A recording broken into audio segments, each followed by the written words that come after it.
improve your diet, improve your stress, take the right supplements. I talk all about this in the Pathway to Pregnancy course. I talk specifically about what you can do to improve your egg quality in the case of endometriosis, in the case of being older and having reduced egg quality in that circumstance. Like, I talk about all of it. And so if you are looking to improve your egg quality before you go do an egg retrieval, schedule your egg retrieval at least 3 months out. So you have the time to be able to change your diet, change your lifestyle, change your supplements, change your home care products, change your cleaning products, so that you can do this in a way where you're going to get the best possible result. And like I said, I talk all about that in terms of specifics in the Pathway to Pregnancy course.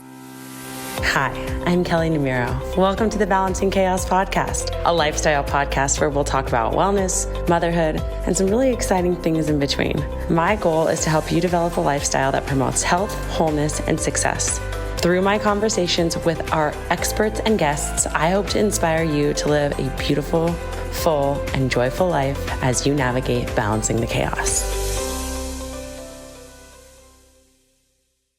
Hello, welcome to another episode of the Balancing Chaos podcast. This is a solo episode with me, and we are talking all about pregnancy today. Pregnancy, prenatal, fertility. You guys wrote in all your questions, and I'm going to be answering them. This is, I think, going to be my last solo episode that I record before I go out on maternity leave, and I'm really happy to be ending on this note with you guys. So without further ado, because these episodes are a little bit shorter, let's get into the mix. So we're going to be talking about questions about fertility, questions about actually being pregnant. And I'm going to reference a few of the things that I have recorded or talked about in the past, because some of the podcast episodes and things like that I've done before actually go into greater detail on some of your guys' questions. So bear with me. Now, the first question that we got is a personal question about getting an epidural. Like, will I or have I in the past had an epidural? And the answer is yes. I had an epidural with West. With West, my water broke, and I did not really realize it. I didn't know that my water was breaking because it was like a slow trickle. It was very, very weird. It wasn't like that, like one big gush of your water breaking that you typically hear about in the movies or whatever. So I had this trickle happening, and I went into my OB office at the time. A nurse was like, "No, I don't think it's anything. Don't worry about it." And it kept happening. We're like, it kind of felt like I was peeing my pants. And so I ended up going then home, and I was cooking dinner that night, kept feeling it. And my mother-in-law, who is also an OB, she doesn't live in town, but she's an OB. We called her and asked her if it was normal at that stage of my pregnancy. At that point, I was 38 weeks. And she was like, "No, go to the hospital right now." So we went to the hospital. We didn't even bring my hospital bag. And they were like, "Nope, you're staying here." And so they started me on Pitocin because I wasn't having contractions, but because my water had broken, I was at risk for going septic. And that can be a huge issue for not only me, but also for the baby. So they started Pitocin. My labor was about a full day long. And the next night, 24 hours later, I had West. I got an epidural when I was about 9 centimeters. So right before I couldn't actually have one, because I progressed from 4 to 9 centimeters in about an hour. So it was super quick. They didn't expect it. And as soon as they came back in and I was in so much pain, I was like, "Please check me again. I know you don't want to, but I'm telling you, I'm in so much pain." They're like, "Wow, you're 9 centimeters. All right. Do you want an epidural? Let's go." So I got an epidural with West. It worked. It went really smooth. I pushed for a long time. Thank God I had the epidural, because I was pushing for over 2 hours. Now, when I had Enzo, things were very different. I got an epidural, again, about 8 centimeters, because I progressed so quickly in my labor, and the epidural did not work. And I kept telling the doctor, or it wasn't my doctor at the time who was there, he hadn't gotten to the hospital yet, but I kept telling the nurse and the anesthesiologist, like, "I am in so much pain. Like, I've done this before and I know that this is not what it's supposed to feel like. And so they took the epidural out, they replaced the epidural. It still didn't work. And so Enzo ended up being born with forceps because I was in so much pain. My doctor had to yank him out. Otherwise, I would have ended up with an emergency C-section. And that brings me to the point of I trust in my OB with my life. I trust him so much. I love him so much. He is the most incredible doctor in the entire world. And I I hopefully maybe want to have, not maybe, I do. My husband is still on the fence. I do want to have another baby and I would not trust anyone else to deliver my baby. And that brings me to the next question, which is who is your OB? Who would you recommend as an OB? His name is Paul Wilkes. He works for Desert Perinatal Associates and he is the best OB in the game. I actually saw another OB when I was pregnant with West at the very beginning at like my, 6 week visit when they're doing the heartbeat. And then we went in again and we went into this other OB until I was probably like, I don't know, past my first trimester for sure. And I started talking to them about, I don't want to do the gestational diabetes test. I'm not comfortable with that. I want to go into labor on my own. I don't want to be induced. And this is before I knew that I was going to have to be induced because my water broke. But like all of these things that were important to me. And that OB that I was seeing first before I saw Paul was like, no, no, no, that's not how we do it here. You have to do it this way. You have to do it that way. And what I will tell you is if you have a doctor who is telling you that you don't have a say in your care, find another doctor. Find another doctor.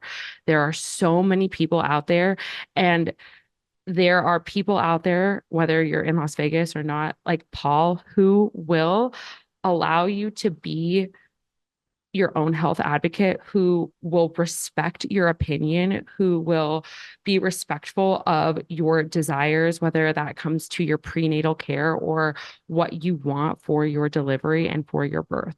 And if you are feeling disrespected, if you are feeling neglected, if you are feeling not listened to, go somewhere else because that's not how it should be. It isn't mandatory that you do the glucose test. It isn't mandatory that you get all these vaccines. It isn't mandatory that your baby gets these vaccines when they come out. It isn't mandatory that you even do anything in the delivery. You have so many options. And that's why a lot of people hire doulas. That's not really my thing. But because I think that there is such a lack of clarity in terms of what your options are. So truly, if you cannot feel comfortable with the person you're with, find someone else. And if I know he's like booked out to the nines, but if you can get into Paul, there's no one else in this world I would recommend. And I told him the other day that, you have to stay on for a couple more years in case I do have one more baby, because there's no one else I would trust in this world to deliver my kid. And so going back to just finish that conversation about the epidural, one of the things that he had mentioned to me when I asked was, just because it didn't work with Enzo, is there a likelihood that the epidural won't work this time? And he's like, nope, this is a completely different pregnancy. This is a completely different situation. And it could work just like it did with West. Hopefully that's exactly what happens. And we're putting that out into the universe. And so I will have an epidural. I don't see a reason to go through the pain. There is very minimal crossover from the epidural to the baby. And every single research study, this wouldn't be something that's allowed in hospitals in medicine. There wouldn't be millions and millions of babies born all over the world if this wasn't a safe practice. And so to me, I'm like, why put myself through more pain if it's not necessary? You may have a different philosophy. You may not want to have an epidural, and you got to do you. But for me, this is what I want to do. This is what I believe will make my journey and my experience more comfortable and give me a better outcome in terms of recovery. So I will be having the epidural and I love my doctor. Now, that being said, we're going to jump into a few fertility questions now. So the first one comes from Fine. She asks thoughts on eggs freezing when you are missing an ovary, fallopian tube, and have endometriosis. So here's what I will tell you about egg freezing. I know a lot of people who have done it. I think that it is so empowering because you then take hold of the preservation of your fertility. And if you're already knowing that you're dealing with these various reproductive challenges, like not having a fallopian tube, having endometriosis, even more power to you to go in and freeze your eggs.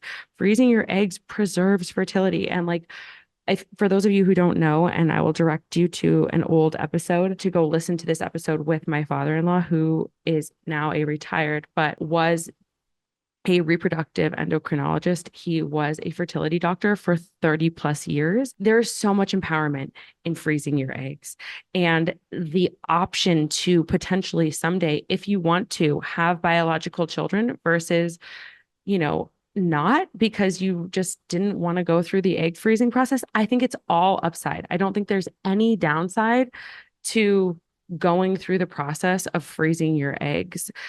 It is a medical safety net and it allows you to delay your decision to have kids until it's a time that's more suitable for you, whether it's because of your personal choices, because of your career, because of health reasons that you're trying to deal with.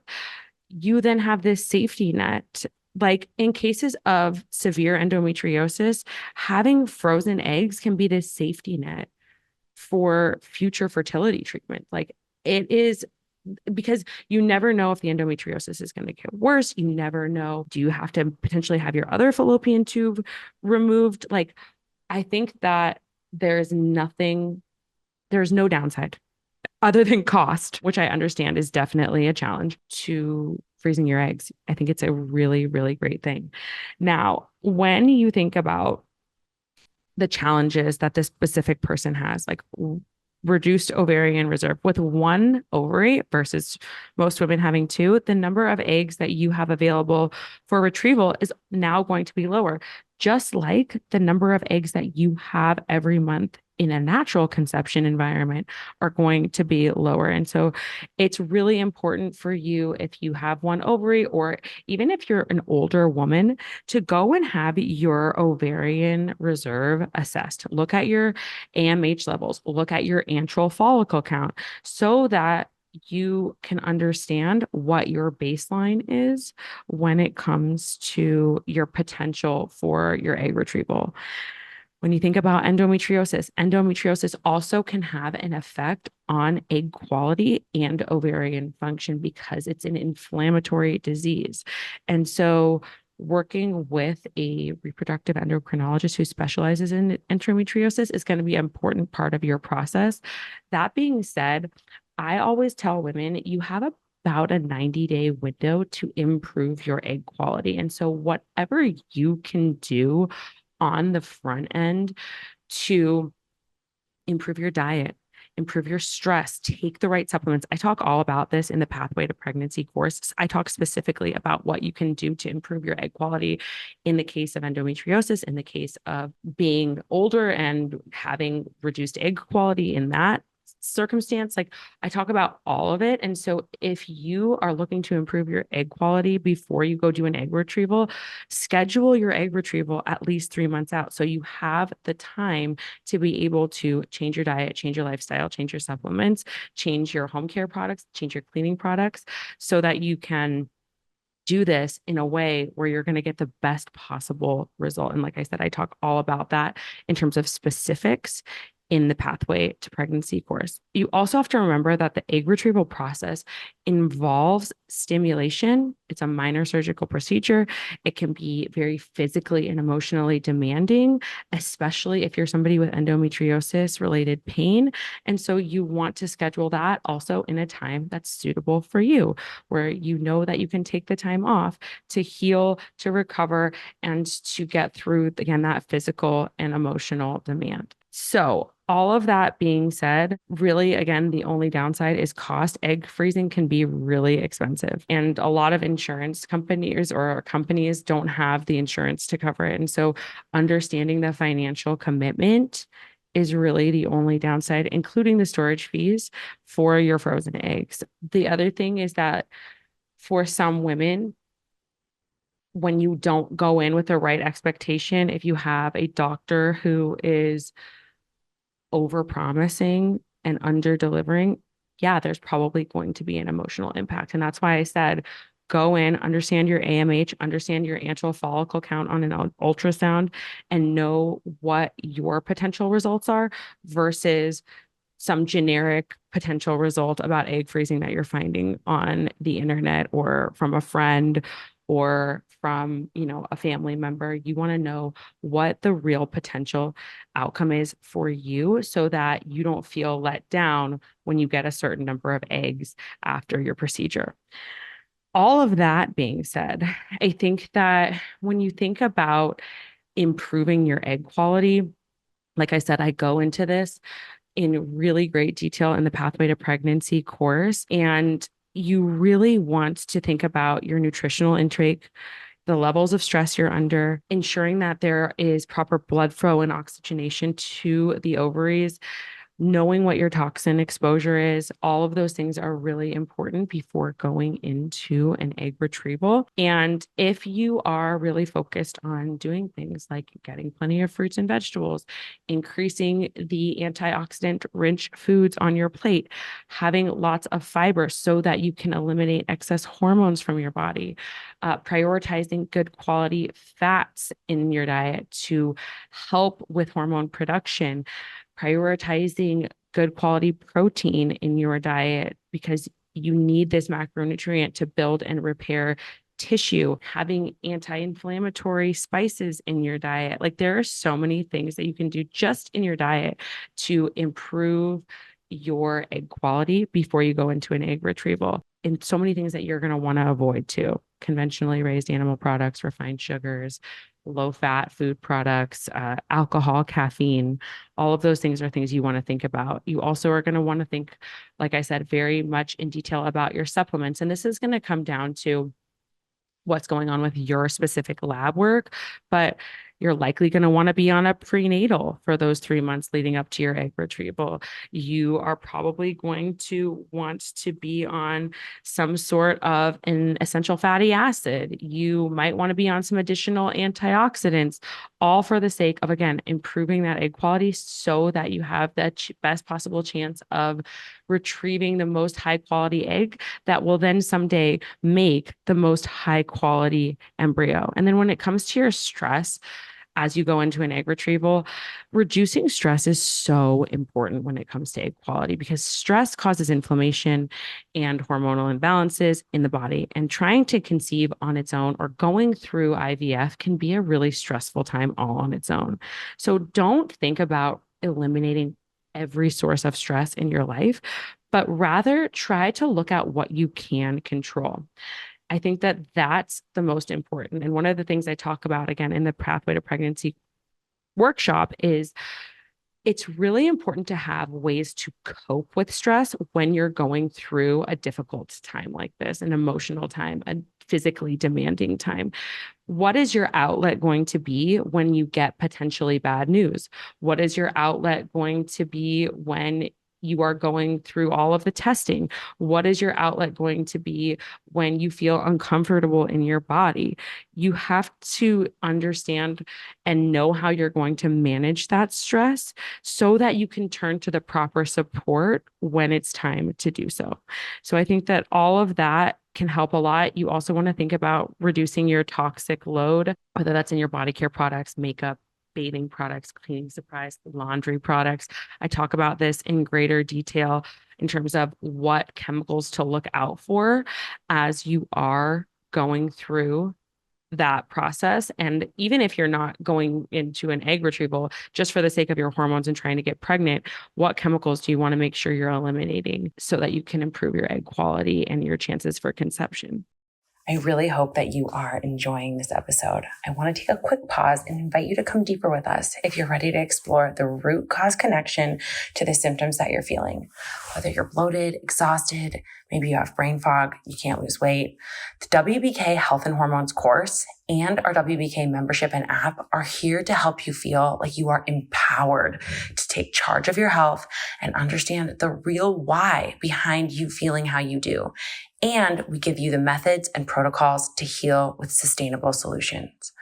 Right now, through Labor Day, get 10% off our annual membership on the WBK app with the code Balancing Chaos, all one word, BALANCINGCHAOS, and 20% off the Wellness by Kelley Health and Hormones course, and an emailed lab review with the code Balancing Chaos 20. That's BALANCINGCHAOS 20. These protocols in the course have meal suggestions, journal prompts, and supplement guides to help you heal whatever area of hormonal balance you're struggling with.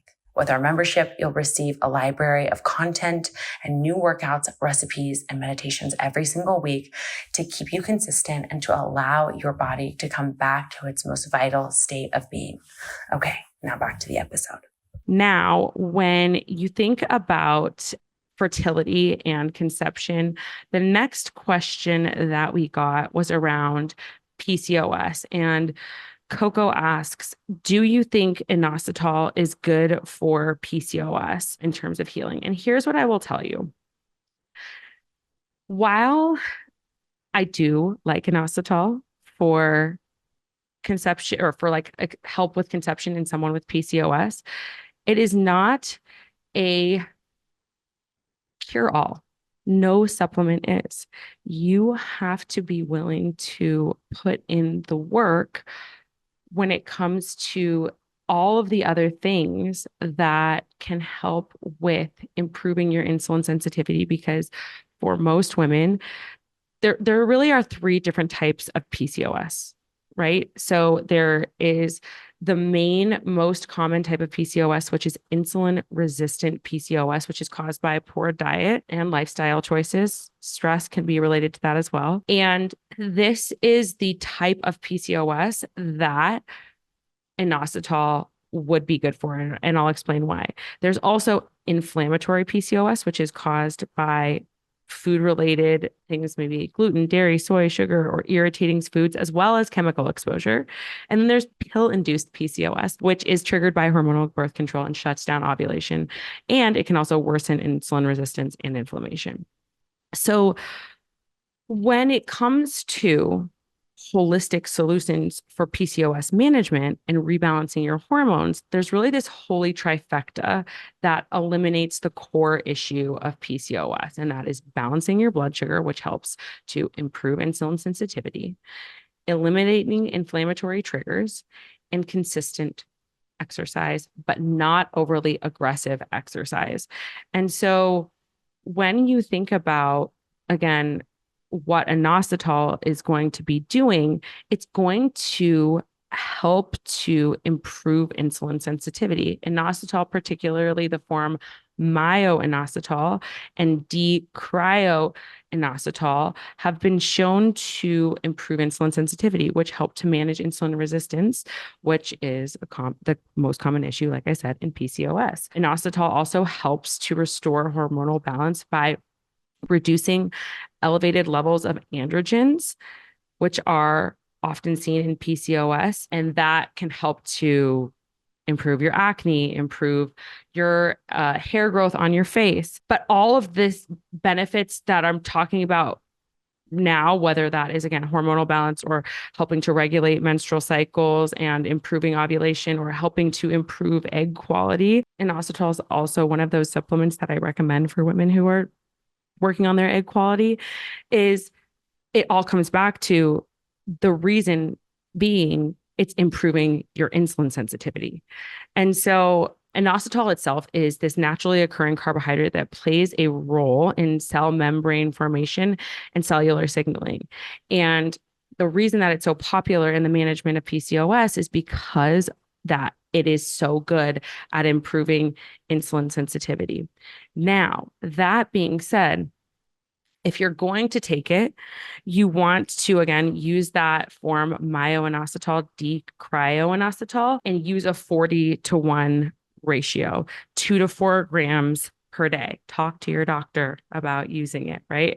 It's generally considered really safe with really minimal side effects, but you definitely want to talk to somebody before you just go and start taking a supplement.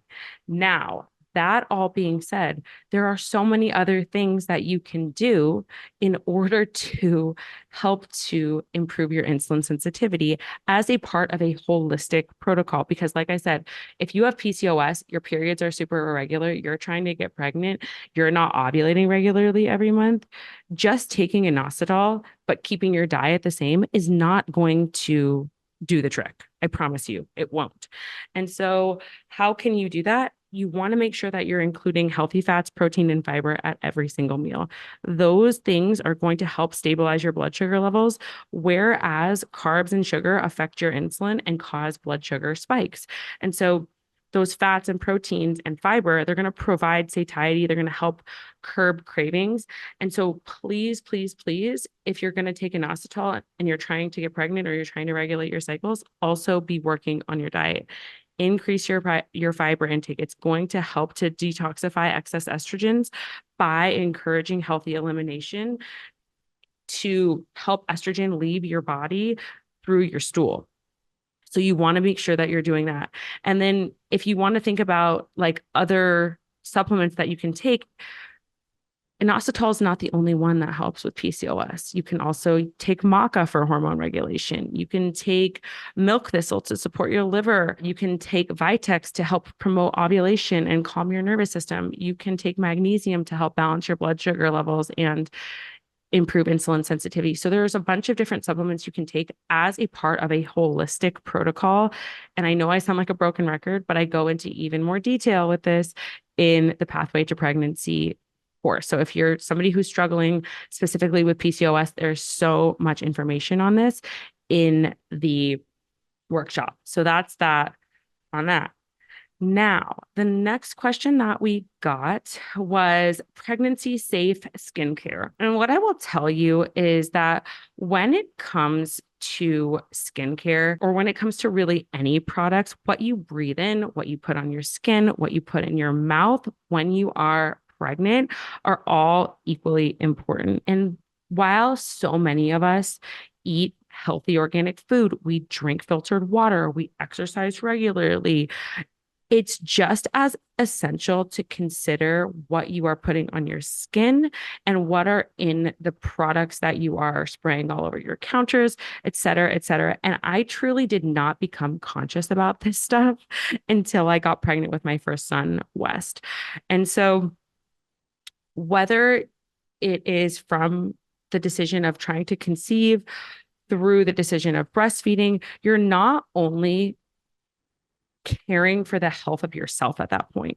You are ensuring optimal physical and emotional health also for the baby who grew inside of you, and then you are feeding through breastfeeding, right? And so I think it's really, really important to limit your exposure to dangerous environmental toxins, again, in all of your home care products, not just your skincare.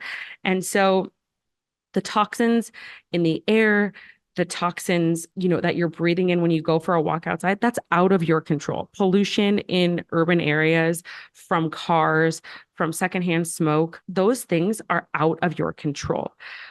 But what's in your control? The detergent you're buying, the moisturizer you're putting on your face. All of those things are in your control. Just for example, with detergents and cleaning products, they have so many toxins. Typically, they contain bleach and ammonia and other harmful ingredients that we end up taking in. And continuous exposure to those chemicals makes achieving optimal health, especially for pregnant women, really, really hard.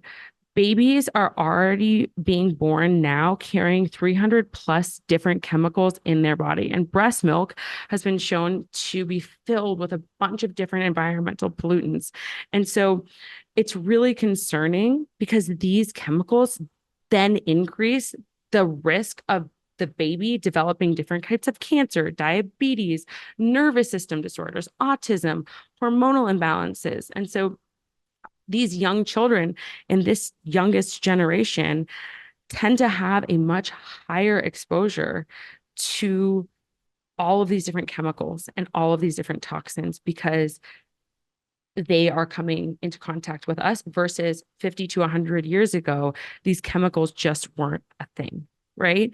And so using non toxic products is truly the best way that you can make yourself, your home, your breast milk a safer, more inhabitable place for your child or your child to be and their growing immune system. And so when you're purchasing, store-bought household cleaning products, skincare, things like that, study the ingredient list.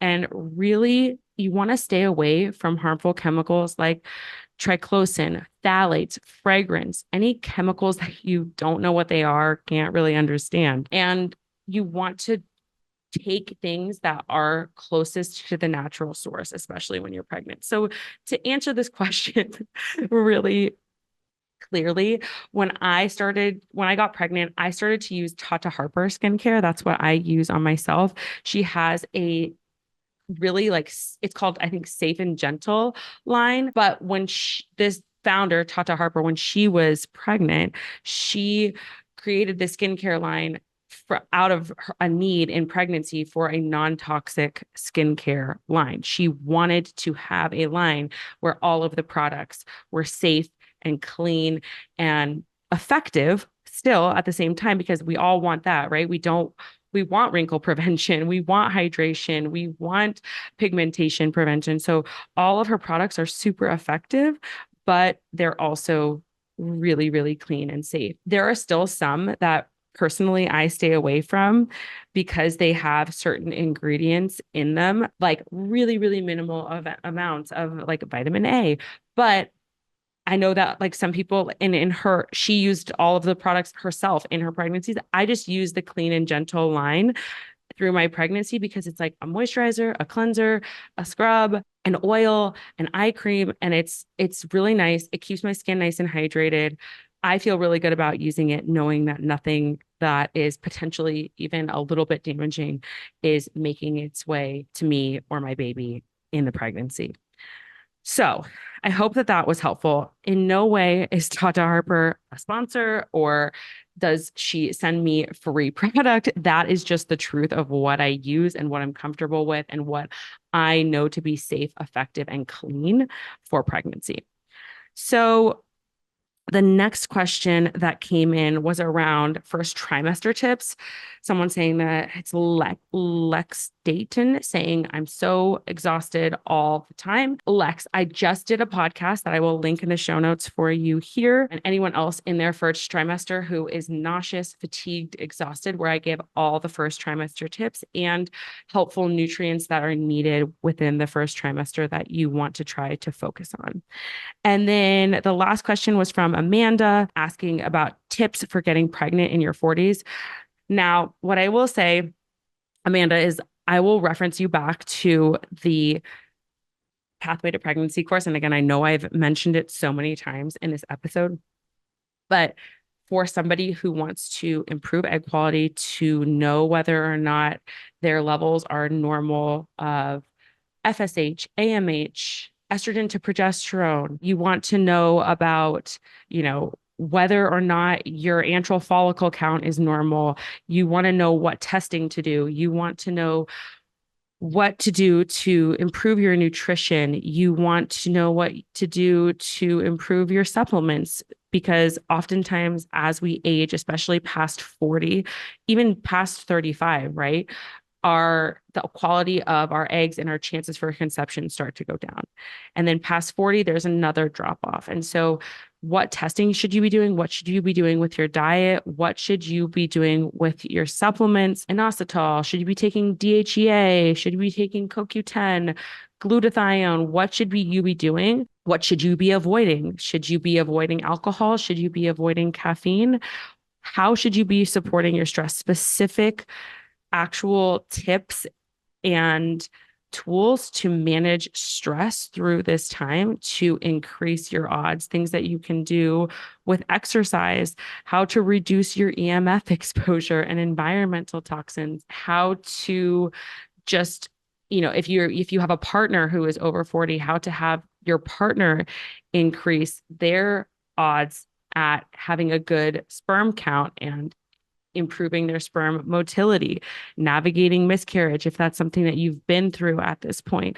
I go through all of it and talk really about what the best strategies are, especially if you are somebody who is dealing with an age-related factor. Because the reality is that, yes, it is harder to conceive after 40. The chances do go down and decline from that 33% a month when you are below 35, but it doesn't mean it's impossible. It's absolutely possible if you are taking in all the right nutrients and if you are mentally, physically, emotionally, and spiritually aligned and prepared to do what it takes to care for your body. And you have all of the right information about what's currently going on with your body. And so you can get a ton more information there. I hope that this was helpful. I will link that course in the show notes, and I will see you all on the other side of having this baby.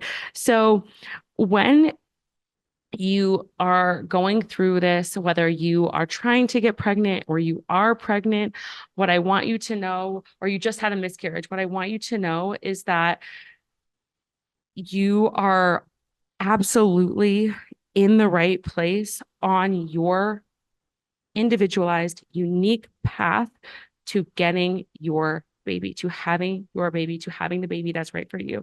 And I know that, like, when I went through my miscarriages, plural, I never thought it was going to be possible. I never thought that I would be here again, 38 weeks pregnant, about to deliver a baby girl.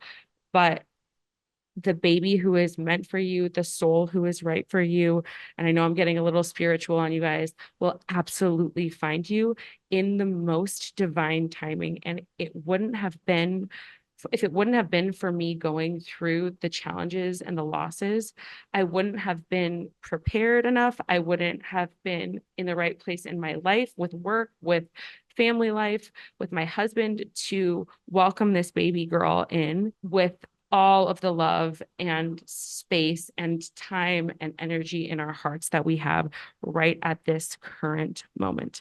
So I hope that this, like I said, was helpful for you guys, no matter what stage you are in. And I will see you on the other side of all of this to answer more questions on another topic. Have a wonderful week ahead.